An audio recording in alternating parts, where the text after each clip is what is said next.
비서와 싱크탱크 연구소 직원에 대한 성폭행 혐의를 받고 있는 안희정 전 충남지사가 잠시 후 검찰에 출석을 합니다.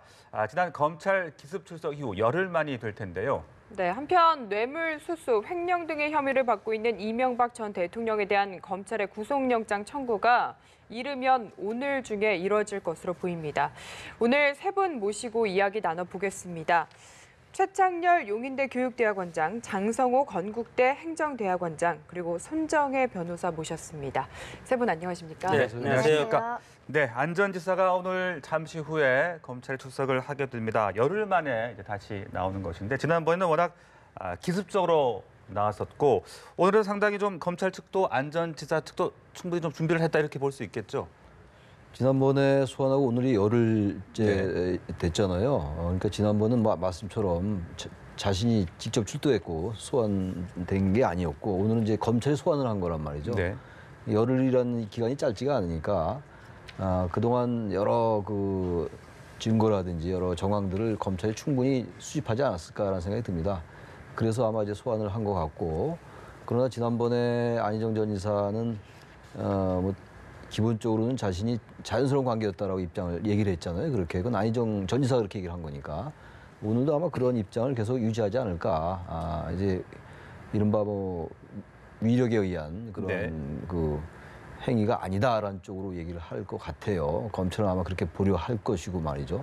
그래서 오늘 어쨌든 조사를 받고 나오면서 하여튼 상당히 많은 것들을 검찰이 수집을 해놨을 거라고 예상이 되기 때문에 좀 지켜봐야 될 것 같습니다. 네, 손 변호사님은 어떻게 오늘 소환 보고 계십니까? 오늘 소환은 예정되어 있었고 불가피한 측면이 있는데요. 왜냐하면 사실 더현연구소죠. 연구소 직원이 추가 고소를 했었고 그 피해자에 대한 고소인 진술이 이루어졌었거든요. 그렇다고 한다면 그 진술에 대한 피해 사실이나 그 쟁점을 확인하기 위해서도 소환 조사는 불가피하고요. 사실은 오늘 소환만으로 조사가 다 가능할 것이냐 그것도 사실 물음표입니다. 왜냐하면 다른 사건 같은 경우는 이렇게 범죄 일시가 여러 개 특정이 되어 있고 피해자가 2명인 사건에서는 오늘 굉장히 오랜 시간 동안 조사를 할 텐데 앞으로도 한두 차례 조사가 더 이루어질 가능성도 배제하기는 어렵습니다.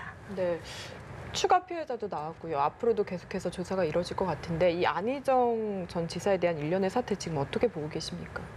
핵심적인 것은 성관계는 있었다. 다만 이것이 강제였냐 합의였냐 그것이 핵심적인 쟁점 아니겠습니까? 우리 변호사님이 옆에 계시지만 지난번에 처음에 SNS를 통해서는 전반적으로 인정을 한 분위기였는데 일단 열흘 정도가 지난 다음에 변호사를 일단 선임을 하고 법적인 대응을 지금 준비하면서 안 지사 측에서는 안 전 지사 측에서 이것의 대응 방향은 이미 정해졌다고 봅니다. 이것은 위기나 어떤 강제에 의한 성관계가 아니었다. 서로 합의하에 이루어진 관계였다. 이런 식으로 끌고 가면 나중에 일단은 도덕적인 비난을 받을 수 있어도 법적인 처벌은 면하겠다. 이런 전략이 섰다는 것이고 이런 상황을 봤을 때 경찰 조사나 앞으로 검찰 조사 마찬가지로 이런 것들이 증거인멸의 가능성이 있지 않겠습니까? 그런 상황에서 사법 처리를 할 가능성은 상당히 크고 특히 이번에 소환 조사가 된 것은 두 번째 그 피해자죠. 더 좋은 민주주의 연구소 직원에 대한 그런 문제가 이미 또 고발이 됐기 때문에 검찰 측에서는 소환 조사를 하지 않을 수가 없는 그런 상황 때문에 오늘 소환 조사가 이루어진다고 봅니다. 네. 보면 안 전 지사 측에서요 좀 침묵을 지켜오다가 지난 금요일부터 변호인을 통해서 좀 구체적인 입장을 내놓기 시작했거든요. 자연스러운 관계였다, 애정 관계였다 이렇게 이야기를 하고 있는데 어떻게 생각하시나요? 글쎄요, 많이 나온 얘기라서 제가 또 잠깐 중언부언하기는 좀 그런데요. 안 전 지사나 안 전 지사 측 입장은 분명해 보입니다. 지금 어쨌든 국민들에게 죄송했고 지난번에 소환될 때 했던 얘기가 국민들 그리고 충남 도민들 자신의 가족에게 미안하다라고 얘기를 했고 소환 조사 끝나고 나오면서 이제 피해자에게 미안하다라는 얘기를 했어요. 지난번에 9일 얘기입니다. 오늘은 이제 어떤 얘기를 할지 모르겠습니다만 기본적으로 그렇지만 앞서 두 분 다 말씀하신 것처럼 자연스러운 관계였고 이른바 위력에 의한 성폭행은 아니다라는 입장을 가지고 있는 거고 아마 변호인도 이제 그런 쪽으로 얘기를 해 나가겠죠. 변호사님 역시 그 위력에 의한 강제성 여부 이게 가장 키포인트가 아닐까 싶은데요. 양측의 공방, 대응을 어떨 걸로 보십니까? 일단 검찰에서는 업무상 위력에 대한 그 여러 가지 수사를 진행하고 있고 말씀하신 것처럼 압수수색 참고인 조사들이 이루어진 걸로 보이는데요. 우리 실무상 판례는 그렇습니다. 이 업무상 위력 관계라는 것이 그 예를 들면 직장 내에서 상사와 부하 직원의 관계였고 특별히 그 상사와 부하 직원 사이에 성관계를 가질 만한 어떤 특별한 교감이라든가 애정관계가 형성되어 있지 않은 상황에서 이런 지시와 복종관계를 이용해서 곤란하게 한, 그러니까 반항을 불가능하게 한 정도의 그 업무상 위력관계를 요구하는 것이 아니라 곤란한 수준의 내가 직장 상사하고 여러 가지 조직에 문제 있기 때문에 싫어도 싫다라고 명시적으로 정황하기 어려운 정도의 그런 정황만 입증하더라도 업무상 위력관계를 인정받을 수 있다라고 지금 판례들이 얘기하고 있기 때문에 이 안전지사 같은 경우도 첫 번째는 충남도시사와 그 소속 공무원과의 관계, 두 번째는 이 연구소가 공식적으로는 뭐 누군가의 소유가 안전지사가 운영하거나 소유라고 보기는 어렵지만 안전지사의 어떤 그 지위나 권세가 영향력이 미치는 조직이라고 한다면 이 하부 직원들한테 어떤 수평적이고 자유스러운 분위기보다 이 사람의 어떤 신기경호라든가 이 사람의 지위나 복종이나 감독을 받을 만한 위치에 있었다라고 한다면 업무상 위력에 대한 부분은 인정이 될 수도 있는 상황이고요.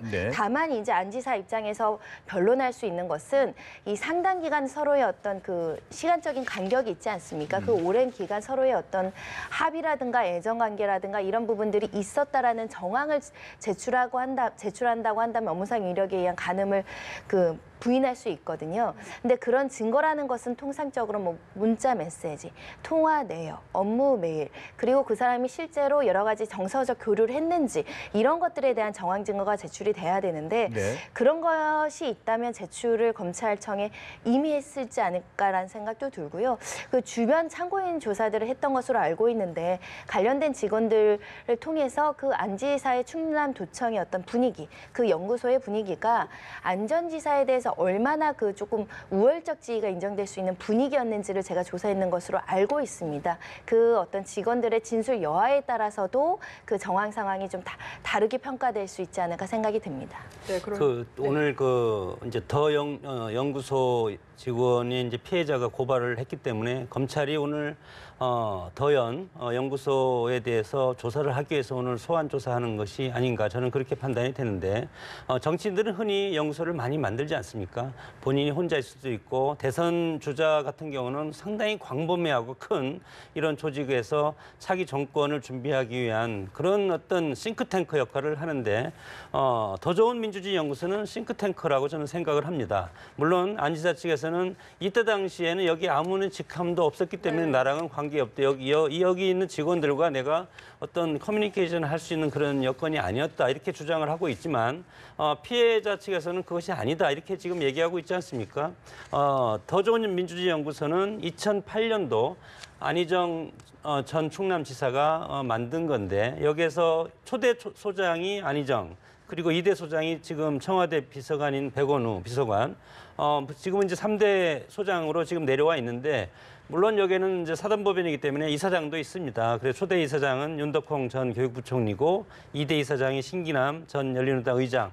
정말 상당히 막강한 분들이 여기에 지금 포진하고 있다는 것은 정말로 차기 대선을 준비하기 위한 커다란 싱크탱크였다. 그래서 이것이 2014년에 사단법인으로 전환이 됩니다.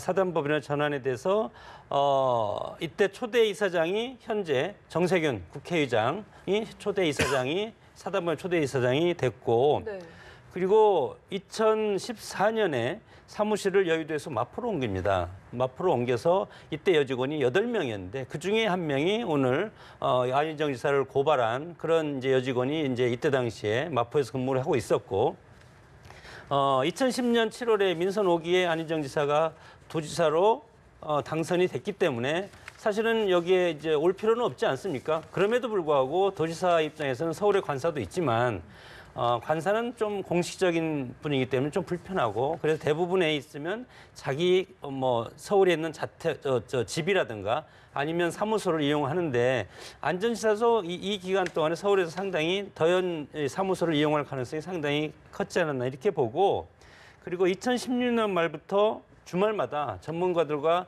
대선 준비를 위한 주말 토론을 여기서 했다고 그럽니다.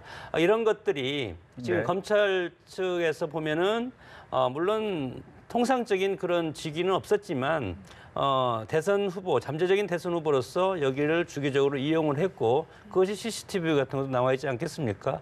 이런 것들이 핵심 쟁점이 된다고 봤을 때 안전지사가 여기에 직책이 없다, 무관하다 이런 것들은 그렇게 유리한 그런 환경은 아니다. 그렇게 저는 판단이 됩니다. 그 검찰 판단은요. 일반적으로 물리력을 행사하는 이러한 뭐 강제 성폭행 이런 것들은 분명히 아니잖아요. 지금 네네. 이런 것들이 아니라 하더라도 아까 손정혜 변호사 잘 말씀하신 것처럼 기본적으로 어떤 환경이라든지 어떤 그 안희정 전 지사와 지금 그 피해자들과의 관계 이런 거를 미뤄볼 때 강제적인 물리력 행사는 아니었다 하더라도 이것을 성폭행을 볼 수가 있다. 위력에 의한 이제 근무 분위기나 환경 여러 가지 정황들 그런 것들 그러니까 합의에 의해서 한 건 아니라 하더라도 설령 그것이 성관계가 그렇게 이루어졌다 하더라도 그것은 위력에 의한 것이다라고 보는 경향이 있는 것 같아요. 지금 보도에 따르면은 그 검찰 관계자가 그런 얘기를 했다라는 거거든요. 예. 그래서 아마 검찰은 그런 쪽에 여러 가지 그 정황을 가지고 있는 것이 아닌가라는 생각이 들어요. 네, 그 말씀하신 대로 물리력을 행사하는 것이 아니기 때문에 그만큼 강압성을 입증하기가 또 어렵지 않느냐 이런 이야기들도 있는데요. 그러니까 지금 나오는 범죄 행위는 뭐냐면은 네. 폭행이나 협박, 그러니까 힘을 이용해서 제압한 게 아니라 본인이 가지고 있는 권력과 지위를 이용해서 상대방을 제압해서 간음에 이르게 되면 이 업무상 위력 관계가 성립이 되거든요. 그리고 두 번째 피해자 같은 경우는 업무상 위력이 아닌 그냥 일반 강제추행도 지금 고소를 한 사실입니다. 그러니까 뭐냐면 만지는 행위 자체, 그 추행하는 행위 자체가 기습적으로 폭행이 된다라고 해서 지나가던 사람을 툭 만지고 한 것도 강제추행이 되거든요. 그러니까 이 강제추행 혐의까지 기습 강제추행 혐의까지 지금 적시가 되어 있는 상황이기 때문에 네. 이 피해 사실을 모두 인정하고 업무상 위력이라는 건 그 안지사는 그냥 상식과 경험치에 비춰봐서 충남도지사라는 지위가 있으면 그 아래 직원에게 여러 가지 권세나 권력과 지위를 행사할 수 있고 특별 인사권이나 여러 가지 이제 인사에 대한 평가를 좌지우지할 수 있는 위치 그 자체가 업무상 관계로 인정될 수 있기 때문에 네. 사실은 실무상으로는 네. 지금 네, 저희가 안전지사가 지금 서울 서부지검의 모습을 막 드러냈습니다. 네, 10시에 출석 예정이었는데 시간을 딱 맞춘 모습이고요. 검은색 재킷에 흰 와이셔츠를 입은 모습, 검찰 포토라인에 다시 한번 섰습니다. 모든 분들께 죄송합니다. 합의에 의한 관계였다고 생각했습니다. 하지만 고소인들께서 그런 것이 아니었다고 하십니다. 사과드립니다. 검찰 조사를 성실히 받겠습니다. 그리고 그에 따른 사법 처리도 달게 받겠습니다. 저를 사랑하고 격려해 주신 많은 분들께 그리고 제 아내와 가족에게 죄송합니다. 네, 합의에 의한 부분을 사과하신다 그러셨는데 그러면 위력에 의한 강요 부분을 인정하시는 건지 안 하시는 건지 검찰 조사에 성실하게 듣겠습니다. 두 번째 피해자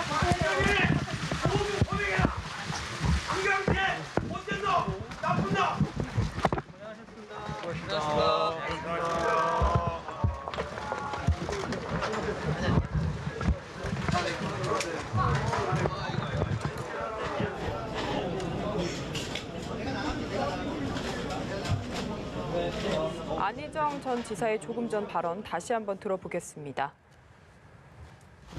다시 한번 모든 분들께 죄송합니다.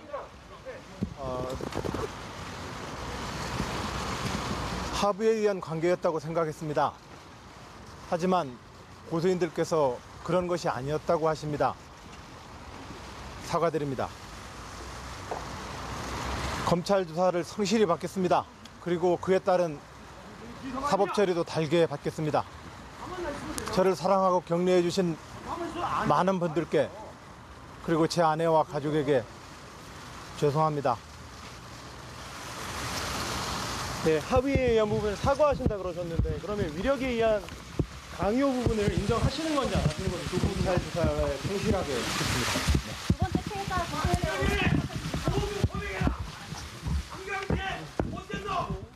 네, 안희정 전 지사의 서울 서부지검 출석 모습 보셨습니다. 모든 분들께 죄송하다. 합의에 의한 관계였다라고 생각을 했다. 검찰 조사를 성실히 받겠고 사법 처리도 달게 받겠다. 라고 말을 하고 청사 안으로 들어갔습니다. 변호사님께 먼저 여쭤봐야 될 것 같은데요.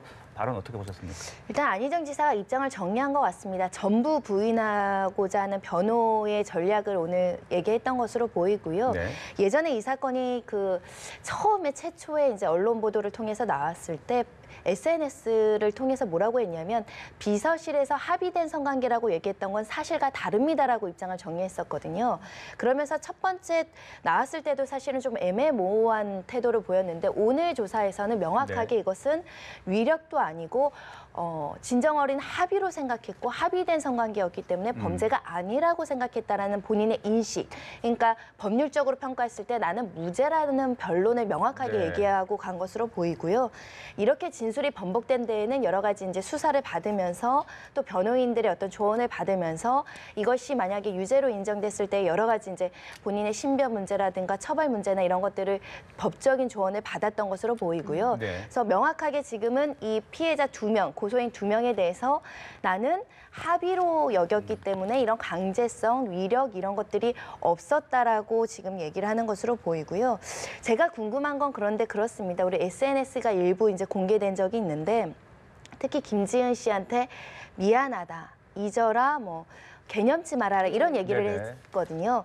예를 들면 합의된 관계라는 것은 적극적인 동의와 두 사람 사이에 내밀한 어떤 여러 교감이 있었다라는 것인데 그런 상황 뒤에 왜 잊어라, 사과한다 이런 메시지들이 서로 주고받게 됐는지 네. 부분이 조금 납득이 안 되는 점이 있고요. 일단은 피해자 고소인 입장에서는 이게 억압되고 적극적으로 동의하고 받아들이기 어려웠는데 여러 가지 상황이나 이런 것들 때문에 감내하는 수준이었는지 아니면 적극적으로 동의하고 서로의 원한 관계였는지 그걸 이제 화관이라고 표현을 하게 되는데요. 네. 일단 안 전 지사는 나는 그렇게 여기지 않았고 서로의 어떤 진정 어린 교감 하에 이루어진 성관계였다라는 점을 명확하게 오늘 했다고 생각이 듭니다. 말씀하신 대로 안 전 지사 역시나 이 합의를 강조한 그런 모습을 보였네요. 지금 앞서 말씀하신 건데 네. 입장은 확실한 거죠. 일단 그쪽 피해자들은 그렇게 생각하지 않는다라고 얘기를 했는데 자신은 어쨌든 합의에 의한 성관계였다고 생각한다라고 입장을 분명히 얘기했어요. 이제 거기에 대한 법적 다툼이 있을 거라고 보입니다. 네, 사실 첫 번째 자진 출두했을 때 피해자에 대한 제대로 된 사과가 없어서 좀 많은 비판을 받았었거든요. 근데 이번에도 사실 좀 두루뭉술한 사과가 아니었나 이런 생각도 드는데요. 방향이 정해졌다고 봅니다. 처음에는 전후좌우가 파악이 안 되고 갑작스러운 일이 있었기 때문에 그런 반응을 보였는데 지금은 확실하게 무죄로 이끌어내겠다는 그런 지금 변호인들과 여러 가지 협의를 하지 않았겠습니까? 이런 상황에서 이것에 대해서 전후좌우를 다 살펴보면서 본인의 SNS도 다 들춰내고 그리고 주변에 여러 가지 방증 자료 광범위하게 있지 않겠습니까? 그런 것들을 다 끄집어서 이제 본 결과 이것은 합의에 의한 것을 입증할 수 있는 자료가 충분히 있다 이렇게 판단이 되는 것 같고 물론 합의가 아니다는 것은 고소인 측에서 이것을 또 입증해야 될 그런 부분이기 때문에 안 전 지사의 오늘 일성 합의에 의한 관계였다고 생각했다. 네. 이런 것은 나는 했지만 상대방이 하지 않을 수도 있다. 그래서 고소가 됐는데 결국은 나는 이런 자료가 있다. 자료를 가지고 들어오지 않았나 이렇게 저는 판단이 됩니다. 네, 알겠습니다. 그리고 사실 오늘 구체적으로 좀 포토라인에서 어떤 사실에 대한 이야기를 하지 않을 가능성도 많이 이야기를 했거든요. 사실 두 번째 피해자 같은 경우에는 어떤 이야기를 구체적으로 검찰에서 진술했을지 모르는 부분도 있고요. 그런데 이렇게 이야기를 한 까닭이 또 어디에 있는지 궁금합니다. 일단은 본인이 지금 여러 가지 여론도 좋지 않고요. 특히 이제 구속영장 청구까지 고려돼서 이제 이야기가 나오는 상황이기 때문에 기존에는 좀 애매모호하지 하지만 사과하고 좀 낮은 자세로 여러 충청 도민들이나 국민들한테 조금 사과하는 뉘앙스를 보이고자 했던 것 같은데 이제는 법률적인 쟁점으로 법률적 방어를 해야 될 시점으로 판단했다라고 생각이 듭니다. 그렇기 때문에 합의된 성관계, 합의된 관계라고 생각한다는 걸 굉장히 강조했다는 것으로 보이고요. 특히 피해자에 대한 고소인에 대한 사과 부분도 사실 저게 만약에 고소인이 아니라고 하니 사과드린다고 했잖아요. 그러니까 네. 고소인이 당한 어떤 심리적인 고통이나 피해에 대해서 진정 어린 사과를 한다는 것이 아니라 나는 A라고 생각했는데 당신이 B라고 생각하는 그 이상한 그 상황에 대해서 지금 사과를 한다고 하기 때문에 피해자 입장에서는 사과가 아닌 거죠. 왜 나와 다른 얘기를 하느냐, 어찌됐든 이런 상황에 대한 도덕적인 사과를 하고 간 것이거든요.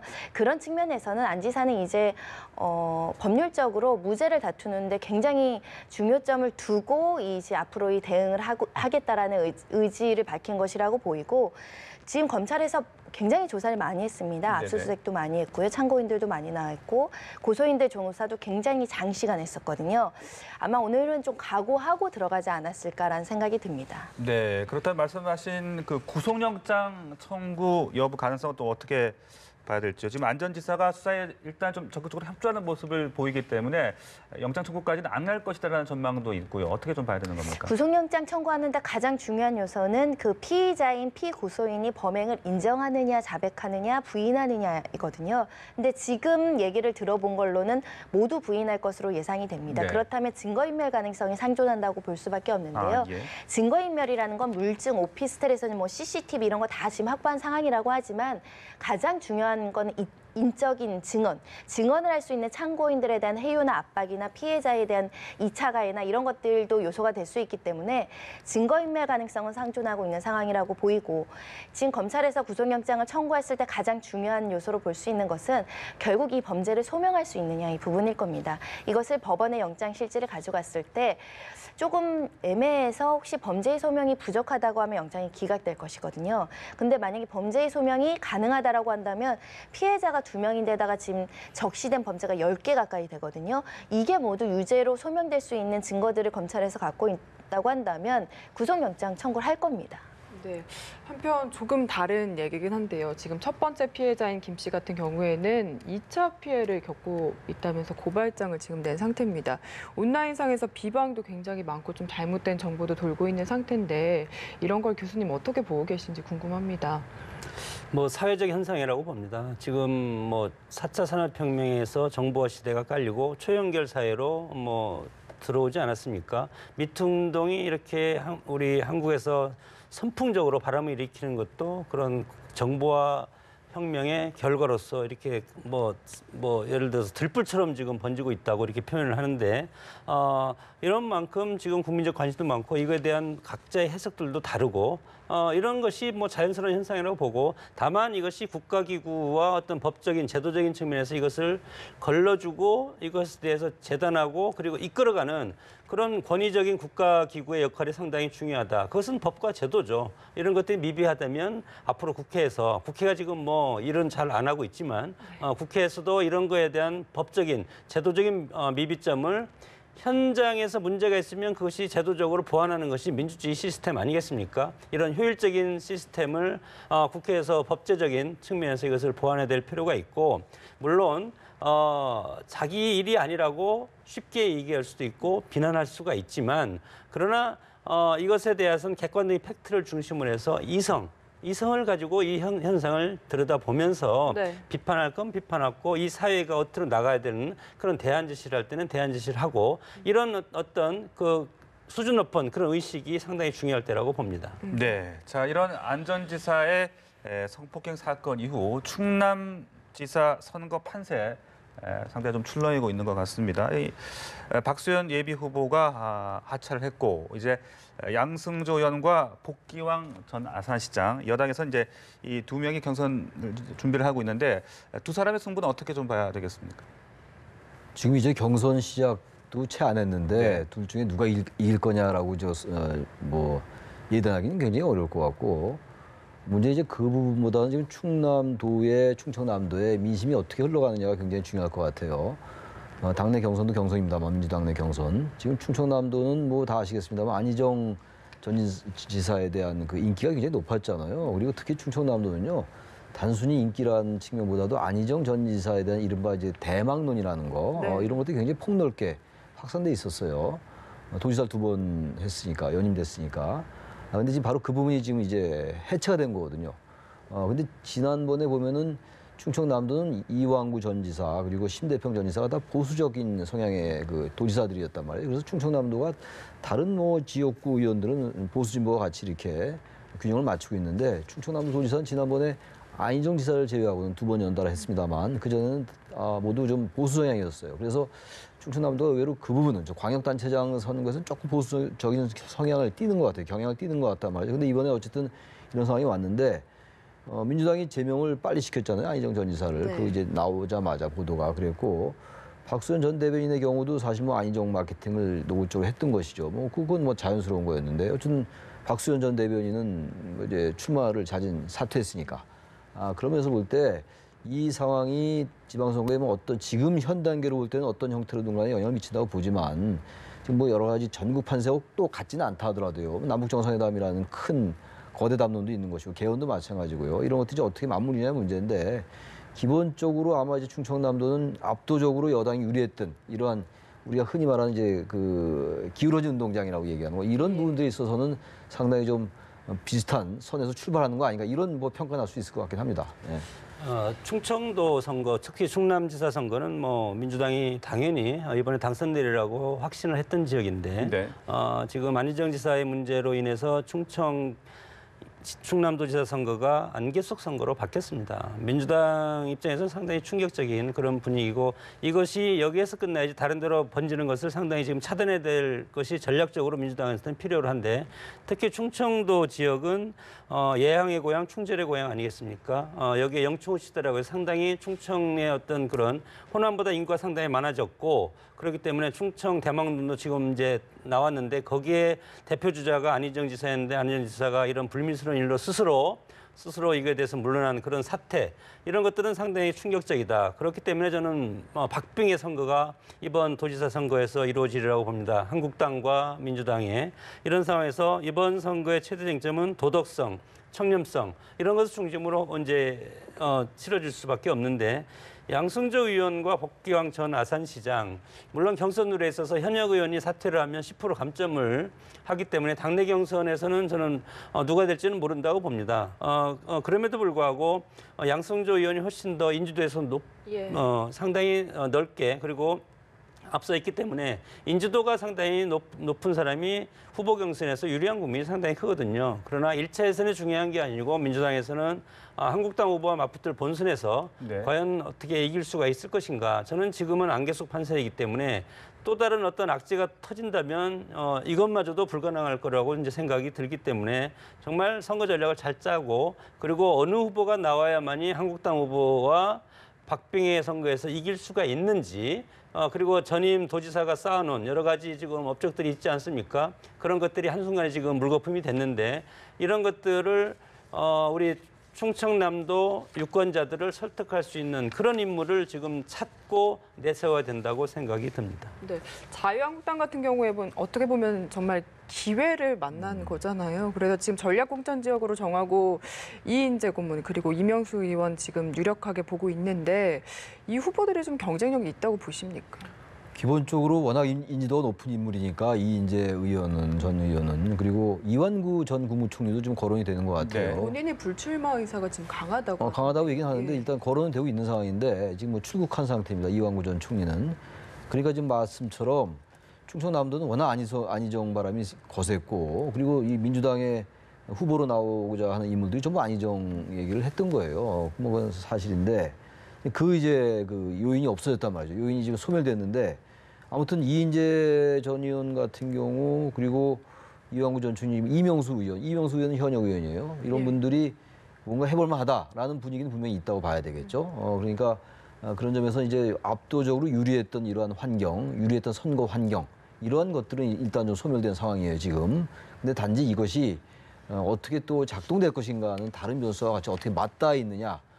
다른 변수와 어떻게 맞물리느냐에 따라서 제가 아까도 잠깐 말씀드렸습니다만 연결될 수밖에 없는데 아무튼 안희정 전 지사가 워낙 충청 대망론의 주체였기 때문에 다른 인물도 아니고 안희정 전 지사에 대한 이런 실망감 이런 것들이 아무래도 민주당에게는 유리하다 볼 수가 없겠죠. 물론 아직 18일 남았기 때문에 그동안 어떻게 변할지 모르겠으나 분명한 것은 지금 민주당에게는 비상이 걸린 것만 사실인 것으로 보입니다. 일단. 네. 최 교수님 말에 제가 잠깐만 좀 이제 또 보완을 하면 지금 충남 도당위원장이 성일종 의원이라고 성완종 씨 동생이 지금 충남 도당위원장을 하는데 기존에 예비후보에 등록한 사람이 정용선 전 충남 경찰청장이었습니다. 그래서 당에서는 정용선 전 충남경찰청장이 자 이번 이런 사태를 맞이해서 이분이 적격일 수도 있다.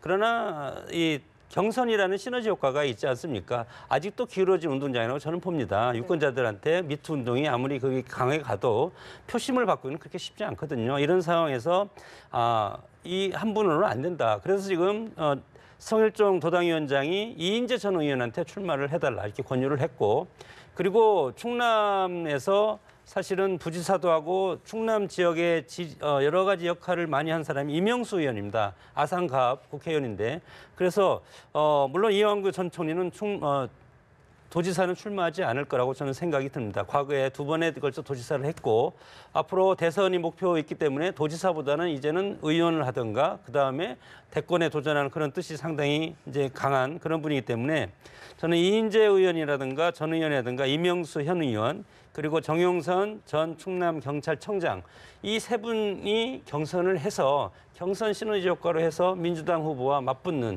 그런 전략으로 갈 가능성이 크다고 봅니다. 단지 이제 야당이 한국당이 선거 전략을 어떻게 짜느냐도 굉장히 중요할 것 같아요. 예. 지금 이제 안희정 전 지사가 오늘 또 소환됐고 뭐 여론이 안 좋은 게 사실이니까 안 좋죠. 안 좋은 상황 속에서 너무 지나치게 한국당이 자유한국당이 선거 전략을 이 안희정 전 지사에 초점을 맞추면은 과도하게 맞추면은 아마 역풍을 불 수도 있다는 생각이 또 들어요. 지금 아까 우리 장 교수님 말씀처럼 이런 것들이 표심을 완전하게 바꾸기 쉽지 않거든요. 왜냐하면 지금 전국적으로 봐도 문재인 대통령에 대한 지지율이 여전히 지금 탄탄해요. 그리고 민주당도 대통령에 대한 지지가 집권당에 많이 영향을 주거든요. 이른바 후광 효과라는 것 때문에. 그래서 그렇긴 합니다만 민주당에 대한 정당 지도도 거의 압도적으로 높아요. 지금 다른 야당들에 비해서. 이런 여러 가지 사태에도 불구하고 대통령에 대한 지지율 마찬가지로 바로 그렇기 때문에 충청남도는 좀 다르긴 해요. 전국적인 판상은 좀 다르긴 한데 여전히 충청남도에서 야당이 한국당이 너무 지나치게 이런 부분들을 선거 전략에 이용하려 하면 다시 말하면 너무 지나치게 이건 네거티브로 활용을 한다면 역풍이 날 수도 있다. 그래서 이런 것도 잘 고려할 때 그럴 때 뭔가 선거 전략이 야당 입장에서 좋은 게 나올 수 있다고 생각합니다. 네. 이어서 서울시장 살펴보면요. 민주당 먼저 보겠습니다. 좀 경선 시너지 애초에는 좀 기대가 됐었는데 네. 좀 식은 분위기인 것 같습니다. 어떻게 보십니까? 안타깝죠. 마찬가지로 민병두 의원이 사퇴를 했고 그리고 또 정봉주 전 의원이 입당이 될지 안 될지 네. 출마 선언했지만 무소속으로 나온다고 하지만 당에서는 뭐 받아들일 수가 없지 않을까 이렇게 봐서 아무리 박원순 현 시장이 대세라고 할지라도 그리고 국민들은 유권자들은 시너지 효과를 관심을 갖게 만들어야 되는 것 아닙니까? 유권자들이 표심을 해서 투표장에 나와야 되는데 이런 상황에서 민주당의 서울시장 선거도 마찬가지로 빨간불이 저는 들어왔다고 봅니다. 야권이 물론 홍준표의 한국당이 이거에 대해서 지금 이석연 전 처장도 지금 출마하지 않겠다고 하지 않았습니까? 그런 상황에서 바른미래당이 안철수 인재영 위원장이 됐죠. 인재영 위원장은 저는 출마하리라고 봅니다. 이렇게 봤을 때 야권이 어느 식으로 후보 조율 과정을 거쳐서 어떤 식으로 갈 것이냐. 그러나 이런 와중에 미투 운동이라든가 여러 가지 집권당한테 안 좋은 악재가 또 터질 가능성도 있고 그리고 5월, 6월 북미 직접 대화라든가 이런 것이 성과가 혹시 없다면 여기에 대해서 여론적 반감도 또 여기에 또 6월 지방선거에 영향을 끼칠 가능성이 상당히 큽니다. 물론 북미 직접 대화가 여권한테 무조건 플러스 요인이 될 수는 없지 않겠습니까? 이런 상황에서 여러 가지 종합적으로 봤을 때 서울시장 후보를 하는데도 시너지 효과가 상당히 필요했다. 어제 출마 선언한 것이 박영선 의원 아니겠습니까? 예.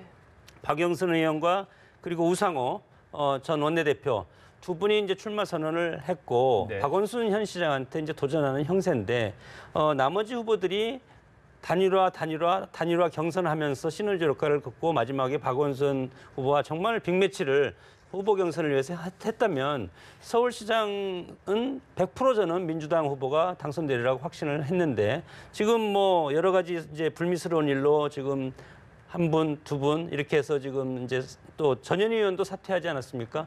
이런 상황에서 아직 민주당은 서울시장 후보 선정 과정에서 좀 더 노력을 해야 된다고 봅니다. 서울시의 경우가 우선 이제 흥행이 상당히 이제 시들어졌어요. 네. 지금 전현희 의원, 전현희 의원은 뭐 이번 사태와는 전혀 관계없이 이제 출마 안 하기로 했던 것이고 민병두 의원 그렇고 정몽주 전 의원. 그러니까 원래는 6명이었어요. 지금 얘기 나오는 이제 박원순, 박영선, 우상호, 전현희, 민병두, 정몽주. 정몽주 전 의원은 물론 이제 입당하지 않은 상태였지만 이제 입당하려 했던 것이잖아요. 지금 6명인데 지금 3명으로 줄었잖아요. 그러니까 일단 흥행이 굉장히 무지하게 지금 줄어들었어요. 흥행이 이렇게 감소한다는 얘기는 선거판 전체에도 영향을 줄 수가 있어요. 특히 서울시장 선거에 상징성이 있으니까. 그런 면에서 아까 충청남도와 마찬가지로 서울도 굉장히 이 상황이 많이 유동적이긴 해요. 가변적이긴 한데 충청남도는 안희정 전 지사가 바로 충청남도 도지사를 했던 것이고 여기 이 부분은 지금 조금 그 상황은 좀 다른 것 같아요. 민병도 의원의 경우도 좀 다르고 말이죠. 그렇기 때문에 이번 여러 가지 제기된 불미스러운 일과 이 서울시장 선거와 직접적인 관련은 상당히 충청남도에 비해서는 현저하게 떨어진다라는 생각이 좀 들고 단지 또 이제 민주당에게 여전히 유리한 거는 말이죠.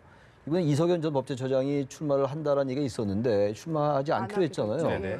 지금 인물이 일단 없어요. 참신한 인물을 구하기도 어렵고 바로 그렇기 때문에 충청남도 후보도 이인재 전 의원이라든지 이완구 총리는 저도 출마하지 않을 것 같긴 한데 이렇단 말이에요. 지금 다시 말하면 어떤 지금 한국당이 참신하고 뭔가 새로운 인물을 구하는데 굉장히 어려움을 겪고 있다는 얘기예요. 지난번에 그 보도 많이 나왔잖아요. 부산시장도 그렇고 말이죠. 이런 상황 속에서 인물, 정당, 선거 구도 이런 것들이 선거에 결정적인 영향을 주는 건데 인물이 지금 굉장히 어렵다는 얘기예요. 특히 지방선거 같은 경우는 선거 구도도 구도입니다만 어떤 경우는 인물이 더 중요할 때도 굉장히 많거든요. 그러면서 볼 때 여전히 서울시장 선거는 민주당이 현재로서 대단히 유리하다라고 볼 수밖에 없습니다. 네, 지방선거 구도까지 좀 짚어봤고요. 자, 그럼 이어서 이명박 전 대통령 이야기로 좀 넘어가 보겠습니다. 이르면은 검찰이 오늘 중으로 구속영장을 청구하지 않겠느냐 지금 이런 분석도 나오고 있는데 글쎄 어떤 변수는 없을까요? 구속영장 청구 무난하게 이루어진다라고 봐야 되는 겁니까? 오늘 검찰 관계자들 말 들어보시면 영장 청구에 반대하는 의견이 별로 없었다라고 얘기할 정도로 구속영장 청구는 거의 청구하는 것은 뭐 확실시 되고 있다라고도 보이고요. 다만 그 시점이 빠르면 주말이었고요. 늦으면 이번 주 초였는데 아마도 이번 주 초인 뭐 월요일, 화요일 예정을 하고 있는 걸로 보입니다. 왜냐하면 지금 뇌물 액수가 굉장히 많습니다. 100억 원이 넘고요. 그리고 진술조사를 거쳤을 텐데 피의자 신문 당시에 거의 대부분은 부인한 것으로 알려져 있기 때문에 검찰에서는 여러 가지 어떤 정치적 고려 없이 이 부분을 법원의 판단에 맡기겠다라는 내부 결정이 이미 난 상태로 보이고요. 시점만 지금 가늠하고 있지 않을까 생각이 듭니다. 네, 그 김동 여사의 다스 법인카드 사용 의혹 이 부분 말입니다. 지금 이상한 회장도 갖고 있지 않았던 법인카드를 김동 여사가 4억 원 정도 썼다. 이 부분 어떻게 봐야 될까요? 그러니까 지금 새로운 사실이 자꾸만 등장을 해서 사실 MB 수사랑 관련해서 이렇게 영장 청구나 수사가 조금 늦어진 것이 계속 추가된 혐의들이 등장을 하면서 그걸 또 조사를 해야 되니까 그거를 다 조사한 다음에 불러서 늦었고 영장도 지금 늦게 들어가는 건데요. 새로운 것이 지금 김윤옥 여사가 다스 법인카드를 한 4억 원 정도 10년간 썼다라는 것입니다. 이 법인카드를 사용할 수 있는 지인은 보통은 회사의 임직원이죠. 정식적으로 얘기를 한다고 한다면요. 그런데 김윤옥 여사는 어떠한 직함도 갖고 있지 않고 다스에서 근무한 사실도 없습니다. 심지어 회장이라고 불렸던 사람들도 이런 법인카드를 제대로 사용하지 못했다고 하는데 10년간 면세점이나 백화점에서 4억 원 이상을 썼다는 것은 임직원이 업무상 관계없는 법인카드를 썼다고 해도 횡령인데 전혀 회사 관계없는 제3자가 이렇게 수억 원이 돈을 썼다라는 것은 횡령. 에 대한 수사가 불가피할 수 있는 것이고요. 이 부분에 대해서 누가 이것을 인정을 했을 것이냐. 예를 들면 이것이 이명박 전 대통령의 소유나 실질적인 권한을 미칠 수 있는 회사가 아닌 이상은 김윤옥 여사가 이렇게 많은 자금을 썼겠느냐. 이런 추론이 가능한 거기 때문에 이것도 다스의 실소유주가 이명박 전 대통령이라는 강력한 정황 증거가 될 것이고요. 이명박 전 대통령이 이 사실을 알았다고 한다면 횡령의 공범이 될 수도 있는 부분입니다. 지금 김윤옥 여사의 안전지사에 대한 혐의가 여러 가지 등장하고 있는데 아마 수사기관에선 이 부분도 다음 조사를 하게 된다고 한다면 확인해야 되지 않는 상황, 불가피한 상황이 돼버렸습니다. 네, 그래서 그런지 지금 소환 조사 이야기가 계속해서 나오고 있거든요. 왜냐하면 일단 이명박 전 대통령이 유일하게 인정한 게 김인중 전 실장으로부터 1억 원을 받은 것, 그리고 그 받은 과정에서 김윤영 여사 측에서 전달했다라는 부분이 인정된 상황이고요.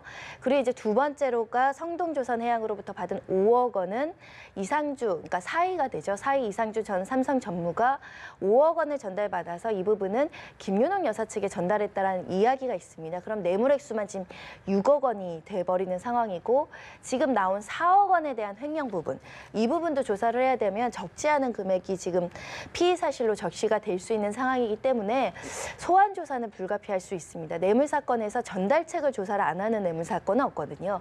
그래서 소환해서 어떻게 받았고 어떻게 인식을 했고 누구에게 전달됐고 그 자금을 어떻게 사용했는지에 대해서는 진술 조사를 겪어야 되는 상황이라고 보이고요.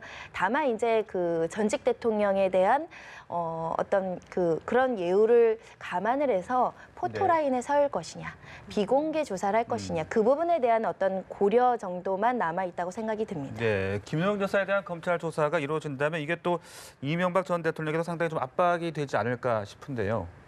김윤옥 여사에 대해서 지금 지난번에 검찰 조사 이명박 전 대통령은 그 김희중 전 실장은 김윤옥 여사 측이나 김윤옥 여사에게 전달했다고 얘기했는데 그거 부인했었잖아요. 돈 받은 거, 10만 달러 받은 것을 이제 이명박 전 대통령이 시인을 했는데 김윤옥 여사가 받은 건 부인한 상황이에요. 지금 근데 그런 정황들은 많이 나오고 있는 상황이고, 그러다 보니까 이 김윤옥 여사를 만약에 비공개 소환해서 이런 것들을 확보한다면 단순히 뭐 이명박 전 대통령하고 관계없다라고 얘기하기가 대단히 어려울 거예요, 아마. 지금 이명박 전 대통령은 법인카드도 준 적이 없다, 뭐 이렇게 얘기를 하고 있는 거잖아요. 다시 말하면 어쨌든 그러한 것들을 인정하게 되면 다스가 이명박 전 대통령의 소유라는 것이 되기 때문에 다스가 이명박 전 대통령의 소유라는 것이 확정이 된다면 뇌물, 횡령, 배임 이런 게 다 적용이 되는 거잖아요. 바로 그게 이제 이번 수사의 핵심인데, 그런 점에서 볼 때 김윤옥 여사의 저런 점들은 이명박 전 대통령에도 상당한 압박이 될 것 같습니다.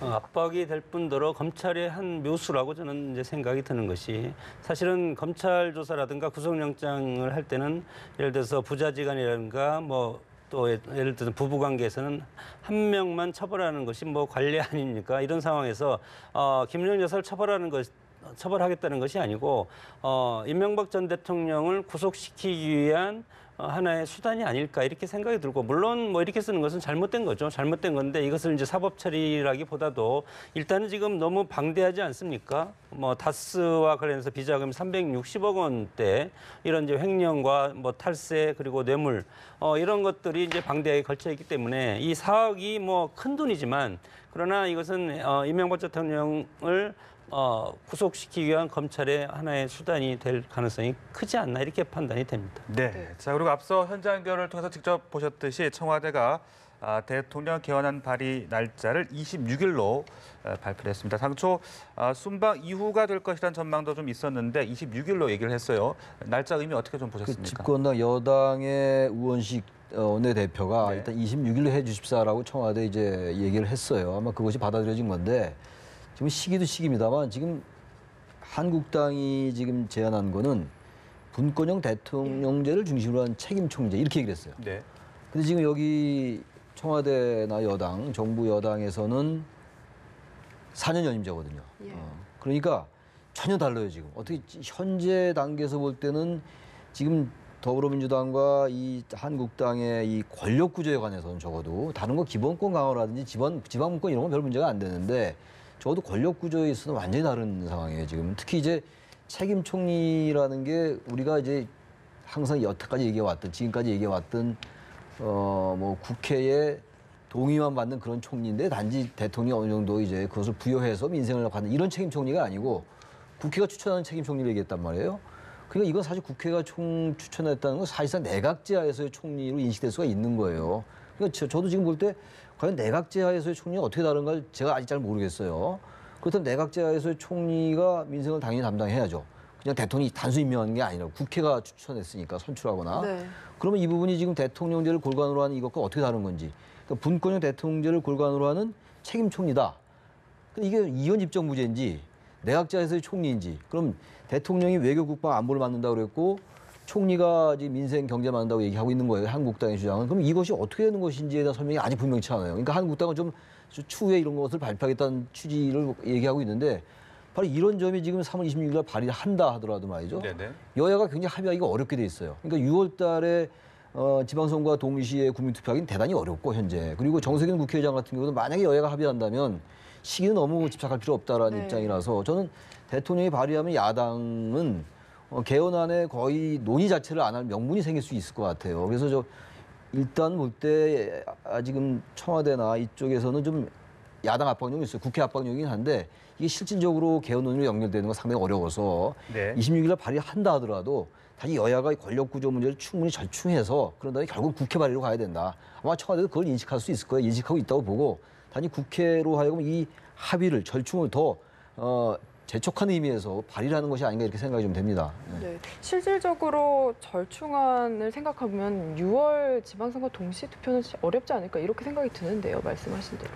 뭐 불가능하지 않겠습니까? 대통령의 저런 입장도 충분히 이해가 됩니다. 지난 대선 공약이었고 3당 공이 대선 공약을 이번 6월 지방선거에서 개헌을 하겠다고 공약을 했기 때문에 대통령 입장에서는 명분은 지금 앞서 가지고 갑니다. 내가 지난 대통령 선거 때 개헌을 하겠다고 공약을 했기 때문에 나는 대통령으로서 이것을 지킬 의무가 있다. 뭐 국민들이 뭐 100% 찬성할 겁니다. 그럼에도 불구하고 우리 헌법에서 규정하고 있는 3분의 2 조항, 국회에서 대통령이 발의하든 국회의원들이 발의하든 국회의원이 발의하는 것은 과반에 찬성해서 발의를 하는 것이고 대통령은 발의해서 20일 공고 60일 이내에 국회에서 표결인데 표결의 조건을 헌법에서 3분의 2로 정해놓지 않았습니까? 3분의 2로 정해놓은 것은 어느 특정 정당이 이것을 주도할 수 없다. 이런 것을 우리 헌법 정신에 부여해놓고 있는 것이고 결국은 여기서 협치의 정치 공학이 열쇠라고 봅니다. 지금 우리 정당 정치에서 협치가 지금 이루어지고 있다고 생각하십니까? 전혀 그렇지 않고 특히 지방선거를 앞두고 있어 반대를 위한 반대뿐만이 아니고 선명성 경쟁이 상당히 강하고 자기 지지층을 결속하는 데 이런 선명성을 쓰기 때문에 지금 한국당과 물론 우리 최 교수님이 방금 말씀하셨지만 권력구조 하나만 보더라도 물론 헌법 정신에 들어가면 더 복잡해서 합의가 안 될 겁니다. 네. 그래서 과거에도 저도 뭐 국회 개헌 헌법 특위에 저 들어가서 활동도 과거에 했었는데 그 활동을 하다 보면 원포인트 개헌만 해도 하자. 원포인트 개헌이 뭐냐면 권력 구조만 해도 바꿔보자. 그래서 했는데 지금 한국당이 얘기하는 것은 분권형 대통령제라는 것은 의회와 대통령과 수상이 서로 견제하고 서로 해임할 수 있는 겁니다. 이것은 내각제랑 또 전혀 차원이 다른 것이고 그러면 한국당 입장에서는 한국당이 지금 현재의 어떤 상황이 안 좋기 때문에 대통령을 수시로 바꾸자. 뭐 수상을 수시로 바꾸자. 이런 것들이 이제 자기들한테 맞는 것이고 그리고 민주당 같은 경우는 아니다. 지금 여론적인 우위가 우리가 상당히 있고 우리가 현재 대통령을 맡고 있기 때문에 우리는 대통령 4년 연임제로 해서 대통령 중심제로 가고 대통령의 권력을 그동안 해도 운영만 잘하면 된다. 이런 식으로 각 당의 진영에 맞는 지금 개헌안 원포인트 권력 구조를 얘기하고 있기 때문에 권력 구조 자체도 지금 합의가 안 된다. 저는 연말까지도 이것이 될지 의문이고 연말에도 안 될 가능성이 상당히 큰데 그러면 어떤 결과가 오냐면 총선 직전에 하면 되는데 뒤로 가면 갈수록 현재 제왕적 대통령제에서는 집권층의 정치적인 실수라든가 이런 것이 상당히 많기 때문에 이것을 추진할 힘이 없습니다. 그래서 문재인 정권 입장에서는 지금 추진하지 않으면 권력의 힘이 점점 약해질 가능성이 큰 것이 권력의 속성 아닙니까? 그래서 민주당 입장은 지금 추진하려고 하는 것이고 한국당 입장에서는 자신들이 힘이 점점 커졌을 때 하반기로 가서 이것을 주도하든지 아니면 다음 정권을 하든지 이렇게 논박이 이루어질 경우 물론 극적으로 합의는 할 수가 있겠지만 그것은 뭐 현실적으로 어렵다고 저는 보는데 이런 상황에서 이 자칫하면 이것이 또 이번 정권에서 이루어지지 않고 또 다음 정권으로 넘어가지 않은가 이런 저는 아주 우려 섞인 생각을 해봅니다. 한국당의 의석이 이미 개헌 저지선을 넘었잖아요. 한국당의 의석이 116석이에요. 116석이면 정의당, 민주평화당, 바른미래당의 설령, 민주당하고 같이 합의한다 하더라도 안 돼요. 일단 개헌 저지선을 이미 확보해 놓은 상태이기 때문에 그래서 이게 현실이잖아요, 정치라는 게. 네. 당위와 현실이 두 가지가 충돌하는 건데 지금 말씀처럼 지난 대선 때 여야 후보가 다 공히 약속을 했어요. 지방선거 때 동시에 하자. 그리고 대선 이후에도 한국당에 또 얘기를 했었단 말이에요. 근데 어제 바뀌었어요. 지금 계속 시기도 바뀌고 있고. 근데 지금 그것만을 탓하기에는 개헌을 반드시 해야 된다는 공감대는 지금 폭넓게 형성되어 있는 거란 말이죠. 지금 언론, 뭐 시민사회, 정치권 할 거 없이 말이죠. 그렇다면 어쨌든 워낙 지금 권력 구조만 해도 차이가 많이 나니까 예. 발의를 하고 난 다음에 전 시기도 지금 여당도 그런 입장이에요. 만약에 야당과 합의할 수 있다면 시기 연기할 수 있다는 입장이거든요. 시기 꼭 뭐 6월 13일 안 해도 되죠. 그래서 아무튼 우리 장 교수님 상당히 비관적으로 말씀해 주셨는데 저도 그런 생각에 동의를 하면서도 이번에만은 진짜 개헌해야 된다. 이게 87 체제라는 게 30년이 넘었잖아요. 예. 또다시 여야 의원, 지난번 이명박 후보도 그랬고 박근혜 후보도 그랬고 다 개헌한다고 했었어요. 근데 이번엔 더욱더 그랬던 거 아니겠어요? 여야 후보 다. 예. 이번에 또 여야의 여러 가지 셈법의 차이 때문에 개헌을 못하게 된다면 정말 이것은 정치권의 직무유기거든요. 저는 이번에 어쨌든 현재는 다르지만 또 극적으로 합의할 수 있는 게 정치권이거든요. 그게 정치라는 게 가능의 예술이고 정치가 바로 갈등의 조정 아니겠어요? 저는 그래서 여야에게 마지막으로 말씀드리고 싶은 게 절충해내라. 반드시. 이거 국민들의 명령이니까. 그 자신들이 공약했던 거예요. 이거 해야지. 이번에 또 개헌 안 하면 정말 정치권이 이번에는 국민들로부터 지탄 아니라 상당히 그보다 더 이상의 그 어떤 비난을 감수할 수밖에 없다 이렇게 생각합니다. 뭐 21세기 하여튼 뭐 세계가 급변하게 바뀌고 있는데 87년 6월 민주화 운동의 결과로서 육공화국이 탄생했습니다. 그것이 현재 있는 87년 체제라고 하는 현재 헌법적 체계인데 이것이 육공화국인데 육공화국이 지금 벌써 30년 이상을 흘러갈 수 있습니다. 네네. 그래서 7공화국으로 좀 바뀌었으면 하는 그런 마음입니다. 네, 네. 알겠습니다. 지금까지 정치권 여러 사안들 세 분과 함께 이야기 나눠봤습니다. 최창렬 용인대 교육대학원 원장, 또 장성호 건국대 행정대학 원장, 손정혜 변호사 세 분과 함께했습니다. 말씀 고맙습니다. 네, 잘 들었습니다.